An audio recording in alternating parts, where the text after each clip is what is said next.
আল্লাহ সুবহানাহু ওয়া তাআলা ওয়াশ-শাজারু ইয়াসজুদান কি বলছে ওয়ান-নাজমু ওয়াশ-শাজারু ইয়াসজুদান ওয়ান-নাজমু ওয়াশ-শাজারু ইয়াসজুদান।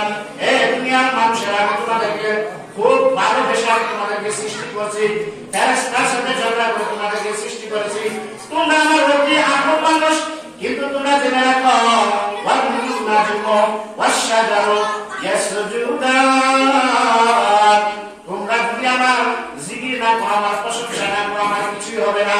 ওয়ান-নাজমু তোমরা আসমানের মধ্যে যত তারকা দেখো, যত চন্দ্র দেখো, যা কিছু তোমরা দেখো, সব কিছু আমি বলছে যে আসমানের মধ্যে যত পরিমাণ তারকা দেখো সব কিছু আমার সেবা করে, জমিনের মধ্যে যে পরিমাণ তোমরা কি দেখো গাছপালা এগুলি দেখো সব কিছু আমার সেবা করে। অর্থাৎ তোমাদের সেবার কোনো প্রয়োজন নাই।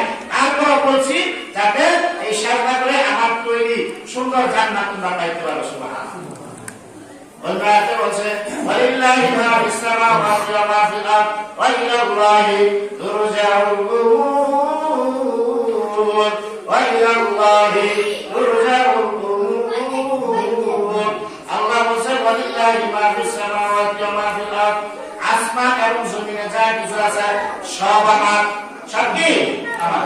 বিষয় কথা ভাই, আসমান জমিন যে বানাইছে দেখা আমার বাবা, আমি আপনি খা, আমি আপনি খা। আল্লাহ আল্লাহ বলছে ওয়ালিল্লাহি মা ফিস সামাওয়াতি ওয়া মা ফিল আরদ, আসমান জমিনে যা কিছু সব আমার। আল্লাহ বলছে ওয়া ইলাল্লাহি তুরজাউল উমুর, আর সব কিছু আমার নিকটে প্রত্যাবর্তন করবে, আমার কাছে আসতে হবে। সুবহানাল্লাহ। কেউ বাঁচতে পারবে? হ্যাঁ, কেউ বাঁচতে পারবে না।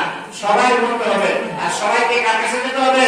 আল্লাহর কাছে যেতে হবে। অর্থাৎ আমি যদি আল্লাহর প্রশংসা, আল্লাহর গুণগান গাইয়া কবরের মধ্যে সামান নিয়ে যেতে পারি, আমারই না, আল্লাহর কোনো কি নাই, না নাই। আল্লাহ লাভ আছে নাকি? আল্লাহ